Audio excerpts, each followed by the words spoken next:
امریکی پابندیوں کے خلاف پی ٹی آئی میدان میں، کس بڑی حکمت عملی کا اعلان کر دیا؟ اہم ملاقاتوں کی تیاری کس سے ہو رہی ہے؟ ٹرمپ کے ساتھیوں کا ایک بار پھر بڑا وار، آخر ایسا کیا کہہ دیا؟ اور 26 نومبر کے قتل عام کے مزید حقائق کس نے کیے بے نقاب؟ ناظرین، ان تمام سوالات کے جوابات معروف صحافی اور تجزیہ نگار عمران ریاض خان نے اپنے ویلاگ میں دیے ہیں۔ انہوں نے بتایا ہے کہ کل امریکہ نے پاکستان کے بیلسٹک میزائل پروگرام کے حوالے سے جو پابندیاں لگائی تھیں، ان پر پی ٹی آئی نے کافی سخت موقف اپنایا ہے، اور ان کا کہنا ہے کہ بائیڈن سرکار جاتے جاتے بھی پاکستان سے اپنی دشمنی نکالنا نہیں بھولی، اور پاکستان پر ایسی پابندیاں لگائی ہیں جس کا پاکستان کے دفاعی نظام کو نقصان ہوگا۔ ہم اپنی حکومت کے ساتھ اس معاملے میں بھرپور طریقے سے کھڑے ہیں، اور پوری پاکستانی عوام ڈٹ کر پاکستان کے لیے مقابلہ بھی کرے گی۔ عمران ریاض نے کہا کہ تمام پاکستانی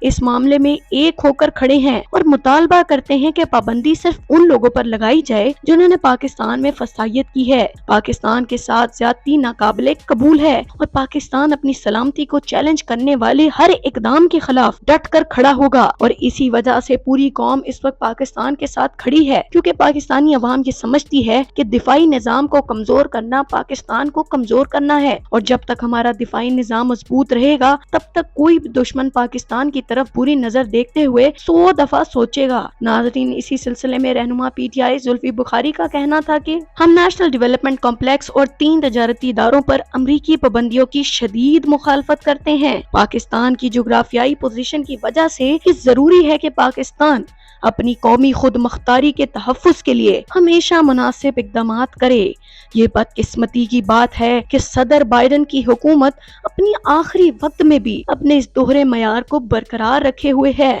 ناظرین، انہوں نے بتایا کہ کبھی بھی انڈیا کے اوپر اس قسم کی پابندیاں نہیں لگائی گئی ہیں، اور امریکہ نے ہمیشہ انڈیا کو دفاعی نظام مضبوط کرنے میں سپورٹ بھی کیا ہے، مگر جب پاکستان کی باری آتی ہے تو امریکہ کی ہمیشہ سے کوشش رہی ہے کہ پاکستان کا دفاعی نظام کمزور سے کمزور ترین ہو، تاکہ جب کبھی بھی انڈیا کو ہم پر حملہ کرنے کی ضرورت پڑے تو وہ بآسانی کر سکیں۔ ناظرین، اس کے بعد عمران ریاض نے بتایا کہ وزیر اعلیٰ خیبر پختونخوا کی جانب سے پی ٹی آئی کے 200 لاپتہ لوگوں کے حوالے سے اہم معلومات دی گئی ہیں، جس میں ان کا کہنا ہے کہ 26 نومبر کو لاپتہ ہونے والے 200 لوگوں میں سے کئی واپس آ گئے، اور اب تعداد صرف 54 رہ گئی ہے۔ اڈیالہ جیل میں جب انہوں نے کمرہ عدالت کے باہر صحافیوں سے گفتگو کی تو اس میں ایک سوال کے جواب میں وزیر اعلیٰ خیبر پختونخوا علی امین گنڈاپور نے کہا کہ 26 نومبر احتجاج کے بعد اب ہمارے صرف 54 لوگ لاپتہ ہیں، پہلے 200 تھے جن میں 146 مختلف مقدمات میں جیلوں میں ہیں،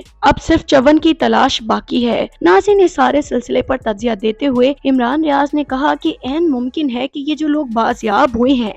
یہ پہلے گرفتار ہوں، یا ان کو زخمی حالت میں ہسپتال لے کر جایا گیا اور اب یہ صحت مند ہو کر واپس آئے ہیں، یا یہ بھی ہو سکتا ہے کہ انہیں حبس بے جا میں رکھا گیا ہو اور اب اس شرط پر ان کو رہا کیا گیا ہو کہ یہ اپنی زبانوں کو بند رکھیں گے کہ ان کے ساتھ کیا ہوا۔ تو ناظرین، امکانات تو ہر اس چیز کے ہیں، کیونکہ یہ واقعہ اس قدر پراسرار ہو چکا ہے کہ اس کے اصل حقائق تک پہنچنا کافی مشکل سے مشکل ہوتا جا رہا ہے۔ انٹرنیشنل میڈیا نے اس حوالے سے کافی رپورٹس بھی شائع کی ہیں، جس میں سب سے اہم کردار الجزیرہ کا ہے، جس میں انہوں نے ڈی چوک میں ہونے والے واقعات کے حقائق بے نقاب کیے ہیں۔ مگر ناظرین، یہ معمہ ابھی تک حل نہیں ہو سکا کہ جو لوگ لاپتہ ہوئے ہیں وہ آخر گئے کہاں؟ کیا وہ زخمی حالوں میں ہسپتال میں موجود ہیں اور خود کو گرفتاری کے خوف سے ظاہر نہیں کر رہے، یا وہ کسی قید میں ہیں؟ آخر وہ ہے کہاں؟ یہ سوال اس وقت حکومت کے گلے کا بھی پھندا بن چکا ہے۔ یہی وجہ ہے کہ جو بھی ادارہ یا صحافی اس حوالے سے حقائق تلاش کرنے کی کوشش کرتا ہے، حکومت اس کو گرفتار کر لیتی ہے۔ ناظرین، معروف صحافی مطیع اللہ جان بھی جب اس چیز پر تحقیقات کر رہے تھے تو ان کو بھی اٹھا لیا گیا تھا، مگر اب ان کی ایک تازہ ترین رپورٹ کے مطابق 26 نومبر قتل عام کے بعد پیمز اور پولی کلینک کے ریکارڈ کے مطابق 134 زخمیوں میں 84 لوگوں کو گولیاں لگیں، 12 شہداء الگ ہیں،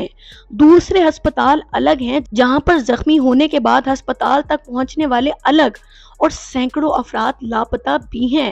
مطیع اللہ جان کی یہ رپورٹ ثابت کرتی ہے کہ اصل حقائق اب تک کسی کو معلوم نہیں ہے، کیونکہ ناظرین، یہ جو 12 شہداء ہیں یہ وہ ہیں